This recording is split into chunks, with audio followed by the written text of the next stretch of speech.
What is good, YouTube? Quinn Wade Basketball Analysis coming to y'all with a quick video. I wanted to let you guys know I got some new merchandise available, not just t-shirt anymore. I got different type of t-shirt, different type of shirts and logos that you can purchase on my spread shirt, and also hoodies now. We have expanded and added more to the channel and more merchandise for the brand. Thanks for supporting. It will be in the description and the links will be in the comment section below. Thanks for helping me and supporting the movement. Quinn Wade Basketball Analysis. I'm going to check out the video. What's good, YouTube? Quinn Wade Basketball Analysis coming to y'all with a quick video.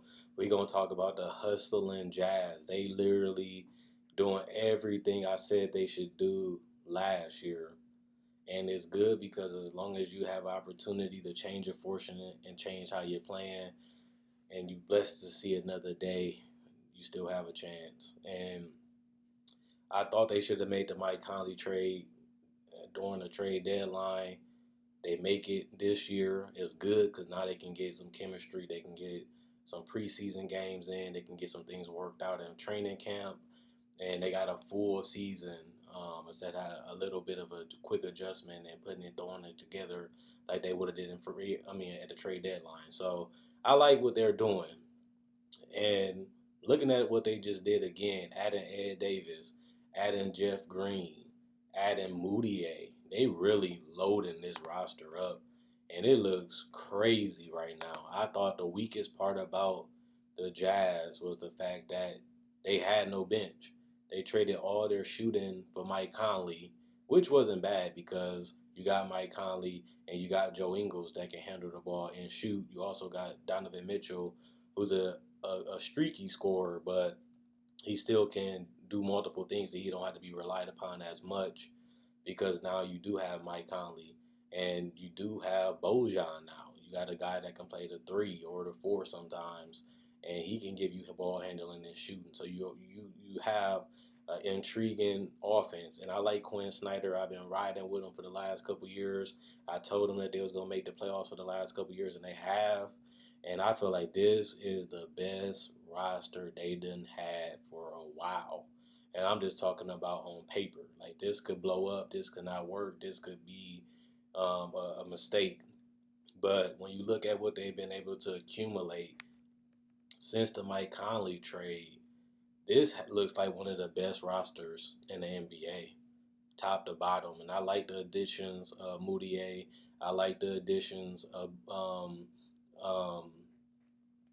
Mudiay, and then you got Jeff Green and Ed Davis. That adds depth to your center spot with Ed Davis. He can play the 4 or the 5.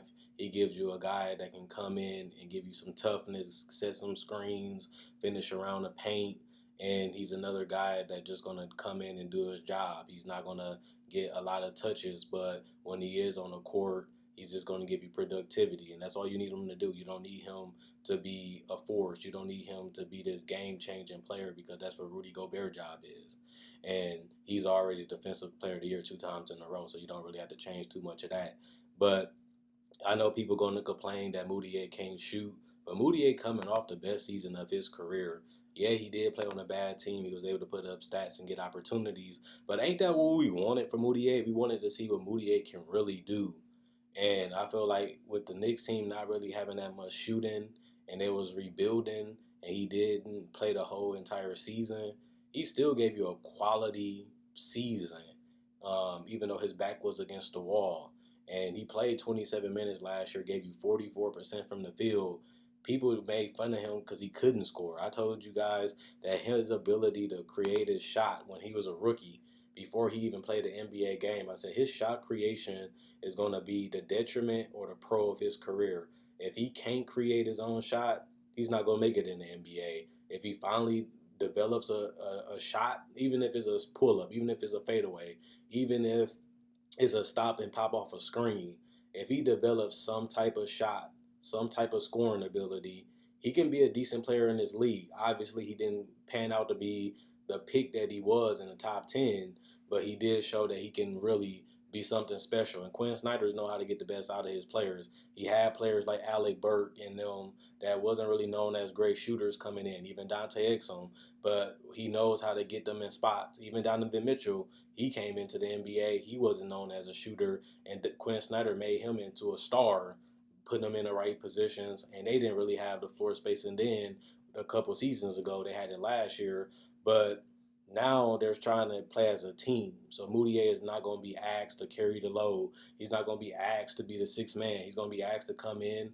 and play a small part, 15 to 25 minutes, hit a couple jumpers, keep your teammates involved, which is what he do. He was known as a passer, a playmaker, and his shot was the only thing that's missing. And he looked it very good in New York, and he looked as like he can really get to the paint and finish better. He looked like he can do stops and pops better, and he looked a lot more confident. And that's what you want out of a guy like Mudiay. And I thought that he would have did it quicker, but Denver gave up on him quick, and now he's here with Utah, on a journey to help them win. But I think he's a solid backup. He's a guy that can play the 1 or the 2 because of his size, and I like him as a player. I like him as a prospect, and I feel like he's young, he's entertaining, he can get up and down the floor in transition, and he can make the right passes in transition, and he can be a solid floor general for this Utah team.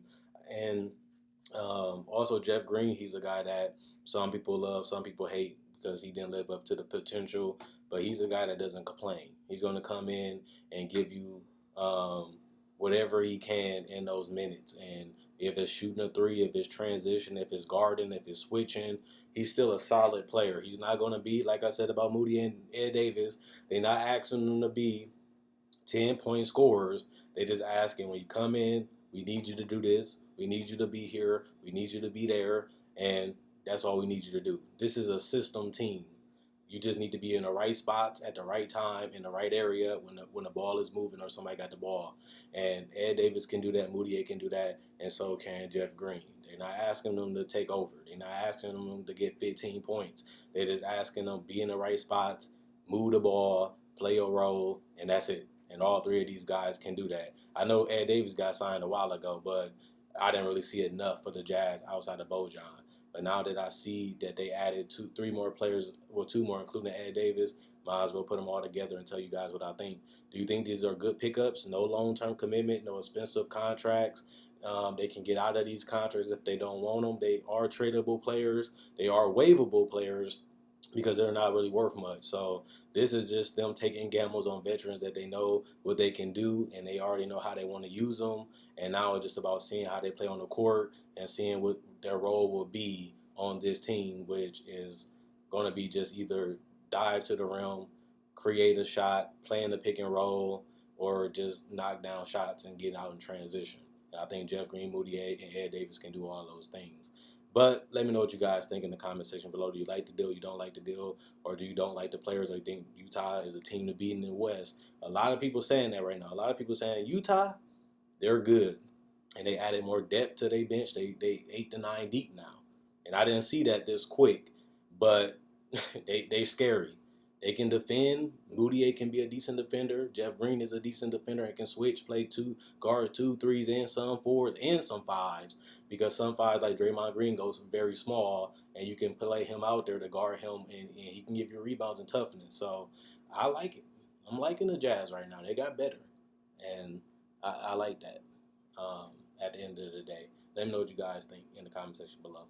Check out my Facebook page, analysisplayground.com. Link in the description, comment section below. Check out my website, analysisplayground.com. Link in the description, comment section below. Thanks for everybody that likes on Facebook. Thanks for everybody that likes the videos. Thanks for everybody that comments. I like the activity that you guys have shown. I answered comments that make sense, if that makes sense. And also, at the end of the day, if you like this video, check out my older videos on my channel. I have many playlists. I break down rookies. I break down players. I break down summer league. I do cover the draft, and I got a mock draft up already. Not only that, I do podcasts, and I also talk about the game of basketball, whether it comes to summer league, free agency, trade deadline, buyouts, and also I cover top 10 discussions and stuff like that. So you like this type of video, you like the NBA, check out my older videos and my playlists. I enjoy making these videos. You guys enjoy watching. I'm gone.